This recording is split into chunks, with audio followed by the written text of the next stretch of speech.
Hello and welcome to Cali Legends Media. I thought I'd take time out here in my garage, man, do some work and stuff, and decided to do my video here because it's probably the coolest place I could find right now because it's hot outside. Anyways, I want to talk about a little bit about what happened at the swap meet. Okay, I don't know if many of you know that ICE was down at the swap meet, Santa Fe Springs swap meet, and they ended up taking about 40 people. Okay, originally they were supposed to go in and get 4 people that they were specifically looking for and targeting, and apparently they ended up casting a much wider net. Okay, now since then the vendors are afraid to go back.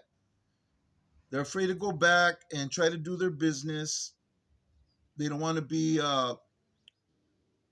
molested by the ICE going over there and asking them questions and everything. They questioned a lot of people that day. They only ended up taking 40 to 60. There's different rumors. Nevertheless, that's a big amount of people that who just intended to go and spend their weekend making a little bit of money, having a good time, listening to some music, and doing their thing at the swap meet. Maybe buying some clothes, buying some tools, whatever they do. And some of them ended up in the detention center waiting for deportation. Now, I don't know if it's true or not. I haven't found a way to verify this, but the word on the curve is that the owner of Santa Fe Springs Swap Meet allowed them to come in. I guess he could have held them back, told them, it was private property. Do you have a warrant or something? But nevertheless, I guess he worked with them for them to go in there with a swiftness and round up the people that they rounded up. A lot of people are upset about that.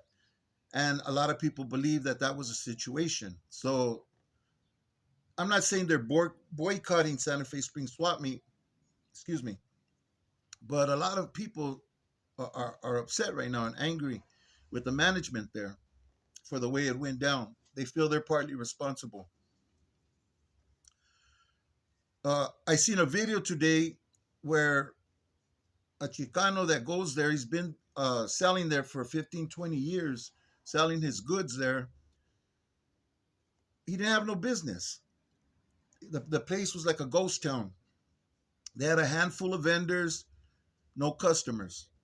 So besides there being a fear that's preventing people to go and sell their merchandise, there's a fear of people just going over to spend the day at the swap meet. That was a very popular place for the raza.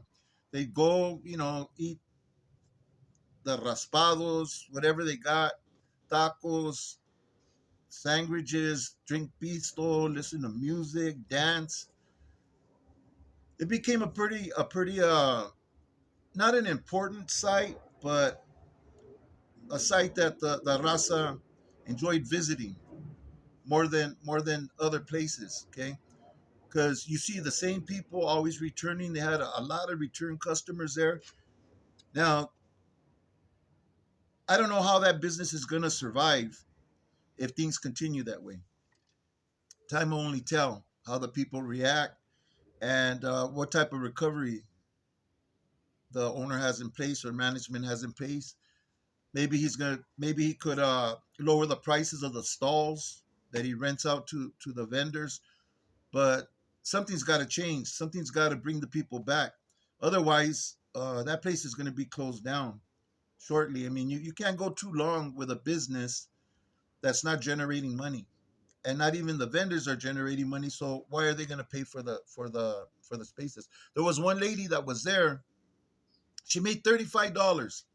She said it cost her $20 of gas to and from the swap meet.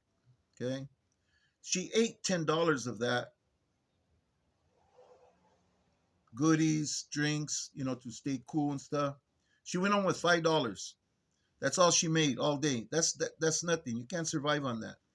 And a lot of these people, like the young Chicano I mentioned earlier, They depend on those sales of the items that they sell to pay their rent, pay their bills. It's their livelihood. That's what he does.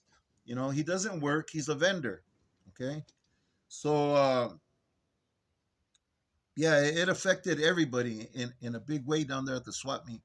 And right now, it's looking bad for the Santa Fe Springs swap meet.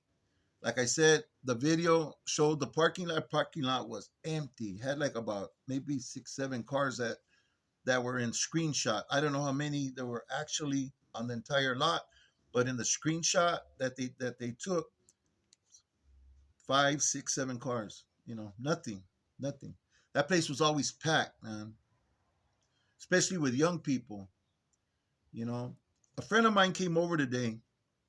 I hadn't seen him for a week, and I had work for him to do in my house. You know, I paid him to do things that I could do myself, but it's just a little bit too painful for me, and I'd rather pay somebody than for me to do it. So I told him I'd give him $50 to do a couple of these chores that needed to get done, and he disappeared. He was gone for like a week. Today he came by for just real quick for a couple of minutes and told me that his family has him basically locked down. They don't want him to come outside. They don't want him to get picked up and taken. You know, he's been here since he was a young kid.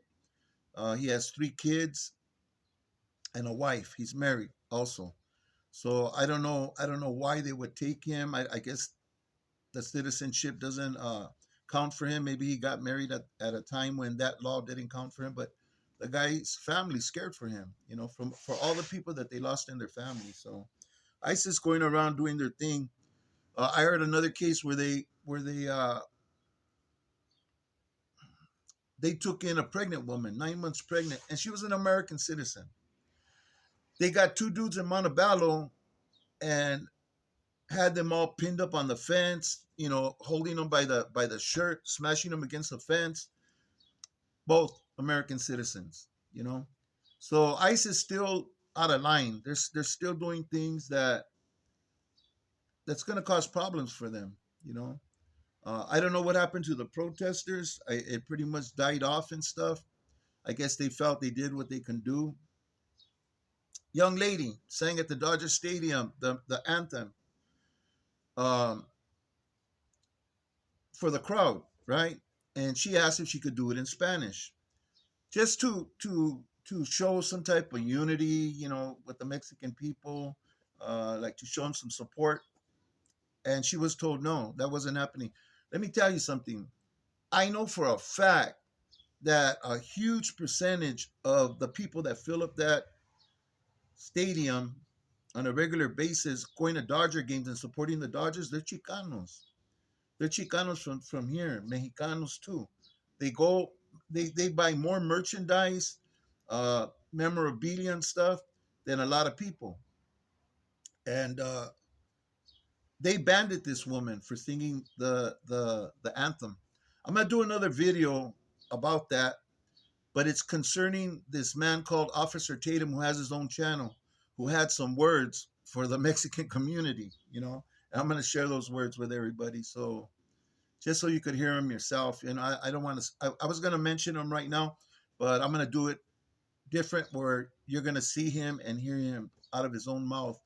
Um, the racial innuendos and comments and hateful uh, banter that man put forth, you know, it's all racism, and there's a lot of that. A lot of people, even Chicanos, man, are racist against Mexicanos, and it's true. I know. It's like, nah, Charlie, no, yeah, it is. I hear a lot of people talk a lot of smack about Mexicanos, but Hondurans, Salvadoreños, all of them, you know, cutting in line, and they sometimes got bad mañas, but nevertheless, this young lady, she had it in her heart. She was told not to sing the anthem, but went ahead and sang it anyways. And they banned her from Dodger Stadium for life. That's crazy. Anyways, still a lot going on with ICE, and I hope the people don't give up on pushing back, because like I said, it's not the deporting of these individuals, it's how they're going about it. You know, why are they messing with American citizens and putting them in detention centers and putting them through all of that? You know, um, it's ridiculous. You know, they're going too far. A pregnant lady, 9 months pregnant, you know, and yeah, it's just a matter of time. Something bad's gonna happen if they don't cool their jets. I'm sure of it. But we'll see what happens. We'll keep an eye on things, and I want to say thank you to all my subscribers and stuff for being patient with me. I haven't been able to come up with a lot of content.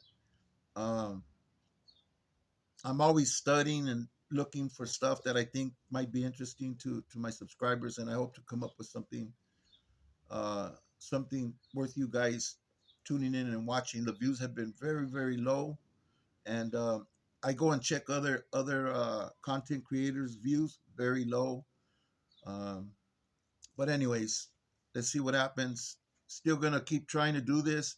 I've been doing this for a year and 4 months. I'm gonna give it through all the way through 2 years and see where we're at on numbers and stuff, and see if this is gonna work out. You know, things are tough right now. But anyways, thank you for watching. I really appreciate you guys very much. Hit that like button. It would really help, and share the channel. You know, tell people about us, and you know, maybe they'll subscribe or at least watch the videos. It'd be highly appreciated. Thank you for watching. God bless you. God bless your families. People, stay free, stay sharp. We need to be out here, man, to support our loved ones, to support our family, in case something goes down out here, um, where they need us. So stay free, people. Stay out from behind them walls. It's all bad in there all the time. There's no good time to be in prison. It's always a bad time. So let's stay out and away from those places. Thank you for watching. Hope to see you on the next video.